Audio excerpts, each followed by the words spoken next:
tentu kita semua berharap meyakinkan bahwa Bawaslu ini adalah partner kita, bagian dari tiga elemen penting dalam menciptakan good public governance. Selain tadi para pelaku, penyelenggara, dan juga aktor dalam politik. Tentu kita juga ingin sama-sama membentuk pemilu 2024 itu sebagai common problem. Jadi bentuk kesadaran kita bersama. Jadi kita bisa meyakinkan paparan Pak Abhan tadi bisa membantu kita untuk yakin bahwa Bawaslu sebenarnya tidak sendirian. Karena banyak hal yang tadi pertama dari aspek regulasi saja, itu kan menunjukkan ada hal, kalau dalam bahasa governance ini semacam ask for help ya. Jadi pertanyaan, jadi sebenarnya apa yang dibutuhkan oleh Bawaslu, oleh KPU, ketika kemudian soal regulasi tidak bisa diisi dengan revisi undang-undang. Jadi menurut saya tadi ada hal yang mestinya bisa dipetakan juga, Pak Afan, soal regulasi. Ini siapa yang harus melakukan? Dan jangan kemudian terpecah-pecah. Tadi saya menangkap kesan Bawaslu membutuhkan banyak sekali regulasi yang bisa diisi. Sementara dari Pak Hasyim terlihat optimis bahwa sebenarnya antara jadwal yang 20 bulan sebelum hari H dan kemudian November 2024 itu masih achievable gitu loh. Dan kemudian tadi langsung nyambung ke Mas Minan, ada soal regulatori yang jadi aspek yang harus diisi. Sekarang pertanyaan saya nanti mungkin bisa memicu diskusi. Apakah ini memang bisa diselesaikan dengan aturan-aturan formal atau cukup dengan kesepahaman antara para penyelenggara?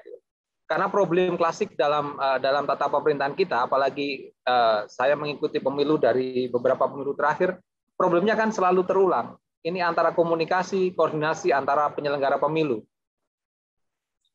antara Bawaslu, KPU, dan juga kemudian DKPP sebagai lembaga yang muncul belakangan juga salah satu yang menjadi perhatian kita semua. Itu yang pertama, bagaimana kemudian kita menciptakan common problem tadi bisa menjadi perhatian oleh seluruh stakeholder. KPU, Bawaslu tidak bisa sendirian untuk mengerjakan ini. Soal penjadwalan tadi mungkin juga bisa diselesaikan bersama-sama gitu. Termasuk dengan Komisi 2 yang menjadi partner dari KPU dan Bawaslu.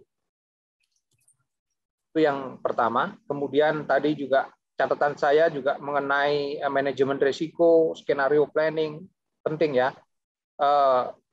Kita sudah punya pengalaman pemilu, punya data yang cukup memadai, tentu benchmark dari praktek-praktek terbaik di negara lain itu juga sangat penting.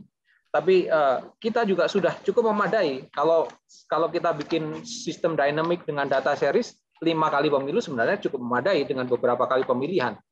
Jadi pertanyaan-pertanyaan Pak Abhan misalnya di soal permasalahan tahun 2024, khususnya misalnya apakah beban penyelenggara pemilu yang cukup tinggi itu akan berdampak pada keengganan masyarakat untuk menjadi penyelenggara pemilu. Kalau pertanyaan orang awam, apa benar gitu? Ya gitu. Jangan-jangan ternyata selama ini tidak seperti itu gitu. Karena mungkin bisa dipaparkan angka-angka yang bisa menunjukkan trennya seperti apa gitu. Jangan-jangan itu terjadi ketika kemudian pada kurun waktu tertentu saja gitu. Kalau kita lihat dari series yang dari pemilu tahun 99 misalnya, dengan beban pemilu yang bertumpuk-tumpuk, nyatanya orang juga bisa gitu. Tapi selain angka-angka itu, tentu nanti kita juga masuk ke aspek-aspek yang lebih dalam soal perilaku, soal hal-hal yang tadi sudah disampaikan oleh Mas Minan. Itu yang kedua, bagaimana kemudian data-data masa lalu tadi bisa untuk membantu kita memetakan tren perilaku yang terjadi dalam pemilu-pemilu kita. Skenario planning bagus dikerjakan karena kita sudah punya cukup data yang memadai untuk melihat hal-hal tersebut. Itu yang kedua. Yang ketiga, kemudian tadi soal ya Kemudian soal dukungan publik, bagaimana cara mengkomunikasikan hal-hal ini bisa menjadi tadi, bagaimana public awareness tadi bisa muncul, Pak. Karena bahasa-bahasa yang teknis, birokratis, teknokratis seperti ini kadang-kadang tidak bisa tersampaikan dengan publik dengan baik.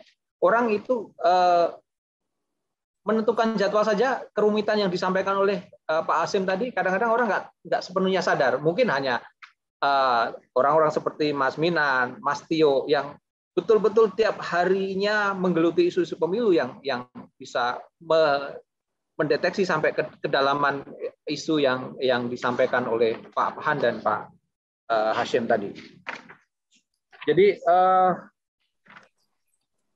itu yang berikutnya. Kemudian soal krusial kewenangan. Ini saya juga memberikan catatan. Kalau melihat dari pembicaraan paparan Pak Hasyim tadi, seolah-olah memang masalah ini sudah bisa terselesaikan ya. Mungkin nanti dikonfirmasi Pak Afan sama Pak Hasyim. Karena sebenarnya sangat bagus ketika kemudian Bawaslu sudah memaparkan bagaimana perbedaan antara pemilu, isu-isu kewenangan antara di pemilu 2004 dan pemilihan yang akan terjadi November 2024. Tapi kalau kemudian ini jadi dua hal yang terpisah, seolah-olah memang tidak ada persoalan gitu. Artinya ini dua hal yang bisa diselesaikan ketika tahapan pemilu 2024 selesai dan kemudian tahapan pemilihan berjalan gitu, Pak.